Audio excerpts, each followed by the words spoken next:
نحمده ونصلی علی رسولہ الکریم اما بعد۔ لوگوں میں یہ بات بہت زیادہ مشہور ہے اور کثرت کے ساتھ اس کو بیان کیا جاتا ہے کہ کھانا کھانے کے بعد میٹھا کھانا سنت ہے۔ تو اس کی کیا حقیقت ہے؟ کیا واقعی کھانا کھانے کے بعد میٹھا کھانا سنت ہے یا نہیں؟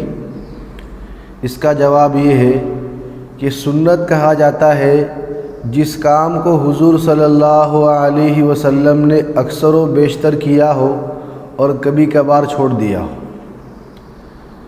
تو اس لحاظ سے جب ہم دیکھیں گے کہ حضور صلی اللہ علیہ وسلم اکثر کھانا کھانے کے بعد میٹھا کھاتے تھے کہ نہیں کھاتے تھے، اس طرح کی کوئی حدیث کوئی روایت کسی کتاب میں اس کو بیان کیا ہے یا نہیں؟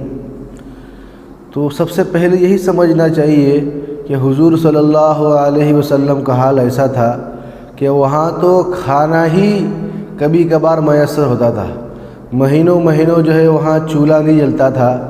تو جہاں کھانے کا مسئلہ ہو تو کھانے کے بعد مٹھائی کھانے کا سوال کیسے پیدا ہوگا؟ ہاں، اتنی بات ضرور ہے کہ حضور صلی اللہ علیہ وسلم کو میٹھی چیز پسند تھی، جیسا کہ ترمذی کی روایت میں آتا ہے کان رسول اللہ صلی اللہ علیہ وسلم یحب الحلوا والعسل، کہ آپ صلی اللہ علیہ وسلم کو میٹھی چیز اور شہد یہ پسند تھا۔ صرف پسند تھا، لیکن کھانے کے شروع میں، کھانے کے درمیان میں، کھانے کے آخر میں اس طرح کی کوئی تاکید اور قید نہیں ہے کہ بھائی اس وقت کھانا چاہیے۔ بس حضور میٹھے کو پسندیدگی کے ساتھ کھاتے تھے، تو ہم کو بھی اس طرح کھانا چاہیے، لیکن کھانے کے بعد باقاعدہ سنت سمجھ کر کھانا تو یہ بات درست نہیں ہے۔ ہاں، ایک واقعہ حدیث کی کتابوں میں آتا ہے جس میں آپ صلی اللہ علیہ وسلم نے کھانا کھانے کے بعد میٹھا کھایا ہے۔ میٹھا اس سے مراد جو ہے وہ کھجوریں کھائی ہے، چھوارے کھائے ہیں۔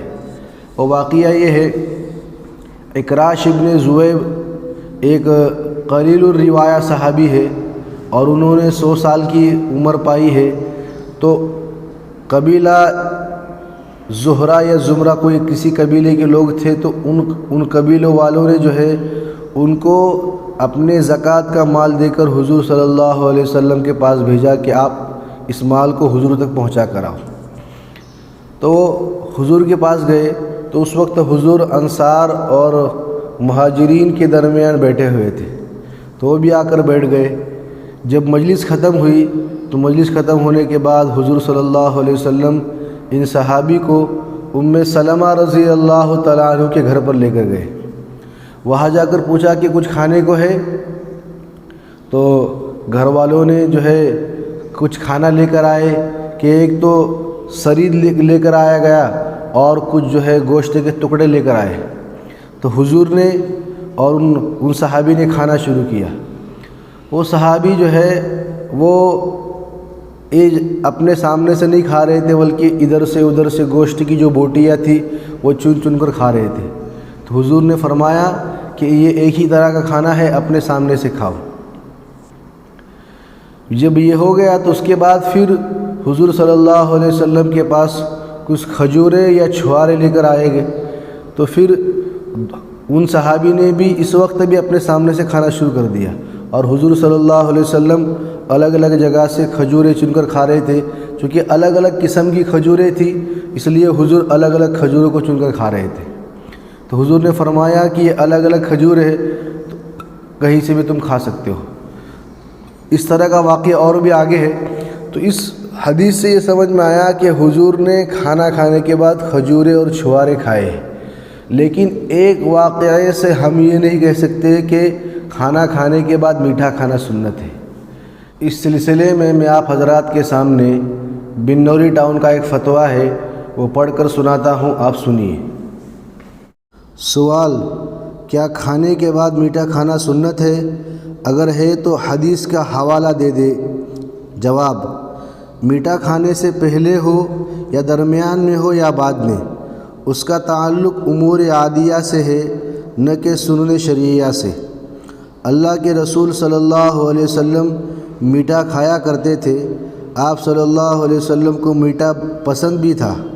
کان رسول اللہ صلی اللہ علیہ وسلم یحب الحلوہ والعسل، یعنی آپ صلی اللہ علیہ وسلم میٹھا اور شہد پسند فرماتے تھے، لیکن آپ صلی اللہ علیہ وسلم کا کھانے کے بعد میٹھا کھانے کا معمول ہو، یہ کسی صحیح حدیث سے ثابت نہیں ہے۔ وہاں تو مہینوں چولہا ہی نہیں جلتا تھا، 2 وقت کا لگاتار کبھی آپ کو روٹی دستیاب نہیں ہوئی، جب جو میسر آتا نوش فرما لیتے۔